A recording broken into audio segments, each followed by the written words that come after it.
Hello and welcome to tutorial number 32 on the feeling, the very final video. So in this video we're going to be talking about the mixing and mastering throughout the entire track basically. And to be honest with you, I feel like a bit of a fraud for making this video because I'm the last person to come to for advice on mixing and mastering. My mixing is horrendous, but nonetheless I'm going to take you through my general, I suppose, philosophy about mixing and specifically what I did for this track. So a lot of the things to do with mixing I've already talked about in previous videos. I mean, every single sound has an EQ on it somewhere, and I've basically talked about why I put this EQ here, all because it doesn't fit with the lead or whatever, right? So I've already talked about kind of the EQ related mixing things. So now I suppose let me talk you through how I personally approach mixing. So I like to consider in my mind something known as the mixing triangle. Now I'm sure I'm not the first person to come up with this idea, but imagine sort of, oh for fuck's sake, pan left and right on this axis and frequency, let's put frec on this axis, right? So the whole deal with mixing, what mixing is really, when you whittle it down, is just making things clearly audible over each other. And the way that you do that is by giving them some distinguishing characteristic in this triangle. So what I mean by that is, if something's panned to the left and it's just coming through your left ear, it's going to be pretty obviously distinguishable from everything else, right? Or if something's obviously a different frequency, same story.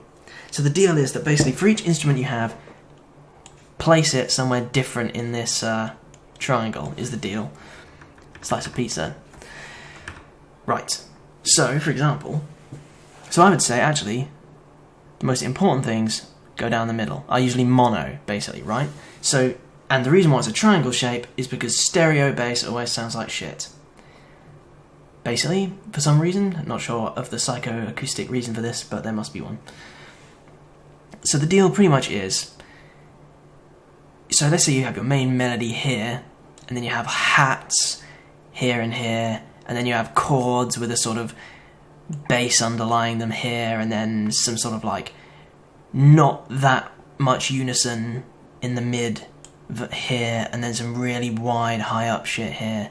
Oh no, it's competing with my lead. Maybe the lead should have this part of it EQ'd out so it just belongs up here, or maybe it should be, maybe the chords should be ducked while the lead is playing or something like that. The point is that everything at every point has its own distinct place somewhere in this triangle, right? So, to show what I meant by the chords, here I have like super sort of chords, right? So I kind of adhere to, having a bass which is low down and mono, and then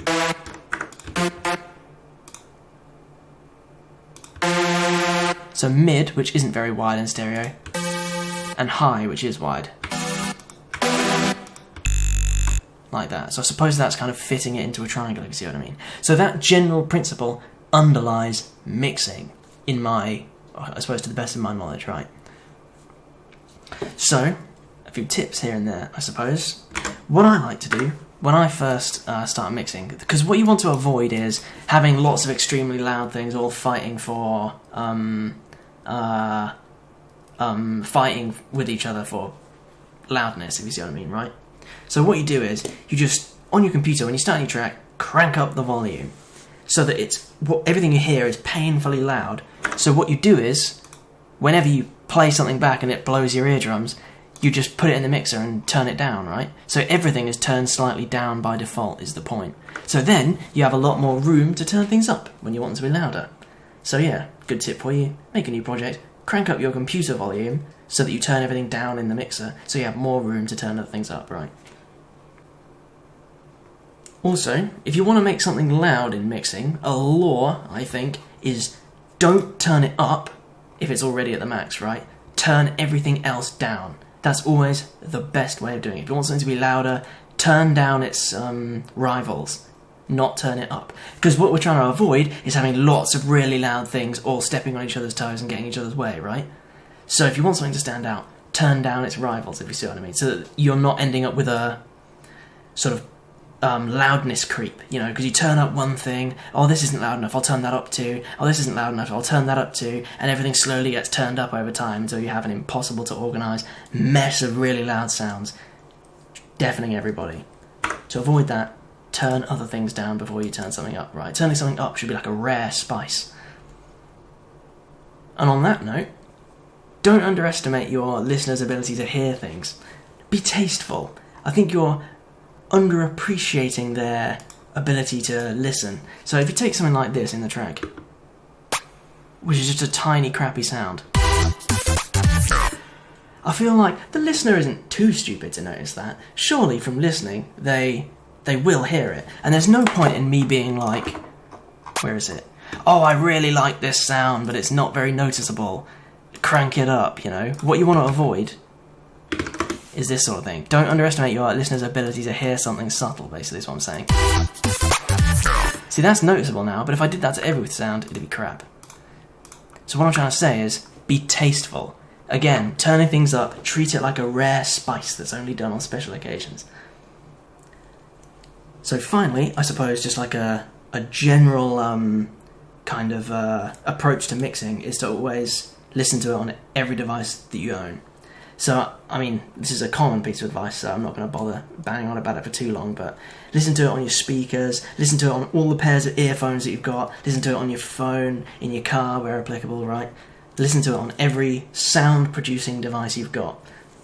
And the point in this is because every different thing you have has a slightly different sound characteristic, right? It's slightly better at different things, sounds different. I think each audio device you have is sort of giving you a slightly different window into what it really sounds like.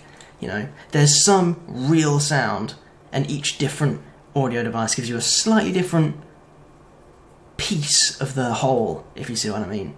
So, if it's what you're trying to avoid is making it only sound good on your speakers, kind of thing. If it sounds good on every device, then it's good. And each different device is just a different look into what it really sounds like. So, that's all of the general, non-specific mixing-related crap. Let's talk a bit more specifically about this track now. So, first thing I always do is... Okay, fine, it's not here. You know how there's a default limiter with the gain turned up a little bit? Just get rid of it. Don't understand the point in it. I think it used to be there because FL Studio would always clip, and it was to prevent it from clipping. But now FL Studio ASIO seems to have a built-in limiter anyway, so maybe that's why. I don't know. I just get rid of it, basically. I feel like having a limiter on the master is a crappy way to avoid clipping. I think it's just like a band-aid solution. I think the real solution is to turn everything down so it doesn't clip in the first place, right? So, the next thing I did to this track, which I've mentioned many times, is sub-separation. Now, what the hell is sub-separation? Well, it's a common technique in like dubstep and bassy music, actually. So let's just take a bassy sound, which is immensely complicated. I think I'll fast forward, see you in a moment. So let's say we have a really complicated and messy bass, which sounds like... which sounds like this. The whole deal with sub-separation is, if you mess with something too long, particularly with like a respace or something like that, you end up with a low end, which is doing all kinds of shit, right, is the point. This isn't doing that much shit. Something like that, right? And the theory pretty much just goes, put a high pass on it, and then replace that with a much less jazzy, much more solid kind of sound. So, there's an easy way to make a sub. Citrus. Sine wave. Turn up the sine shaper a bit, or like tension a bit. Pitch down, obviously. Boom. So then replace it with a solid sub, which sounds... which looks a bit like this. So this plus this equals this.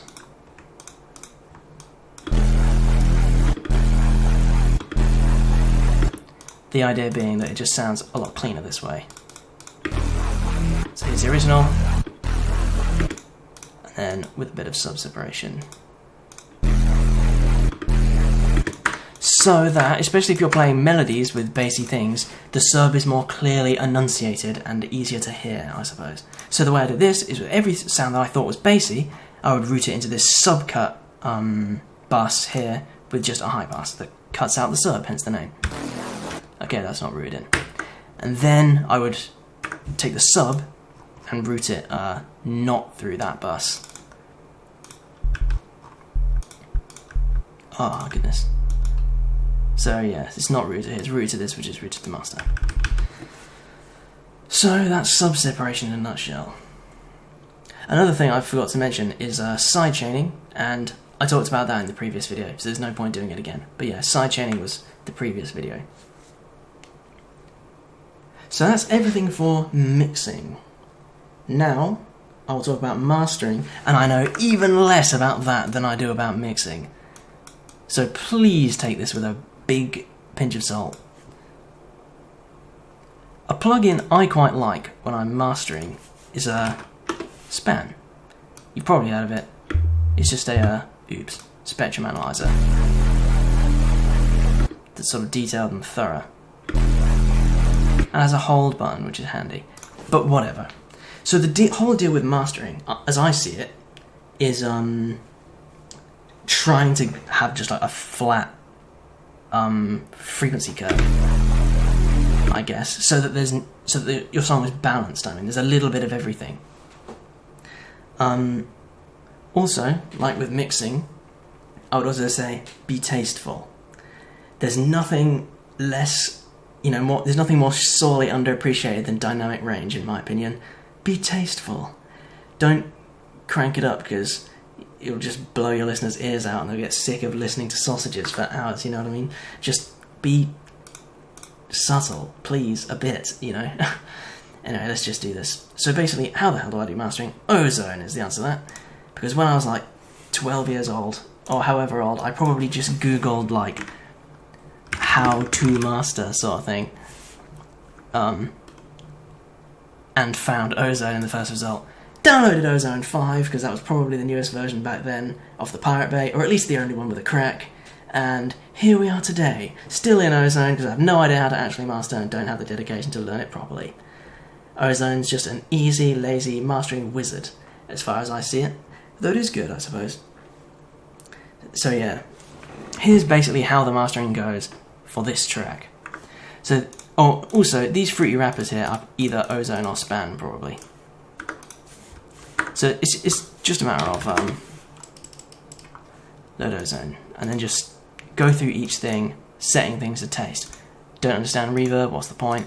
Harmonic exciter, pretty self-explanatory.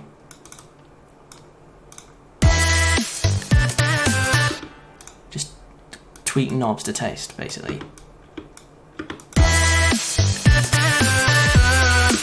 So there's nothing. I feel bad taking you through all of this, acting like some super expert master teacher when I barely know what any of this does. If you understand what distortion is, that's harmonic exciter. If you understand what compression is, this is just a multiband compressor.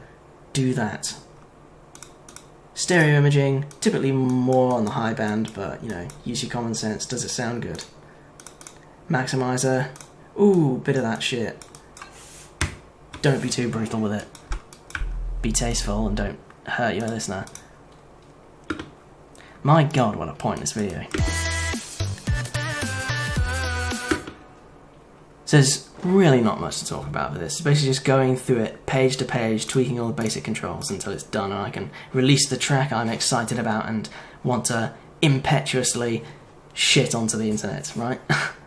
But yeah, so that's probably this video over. Don't want to spunk that too quickly.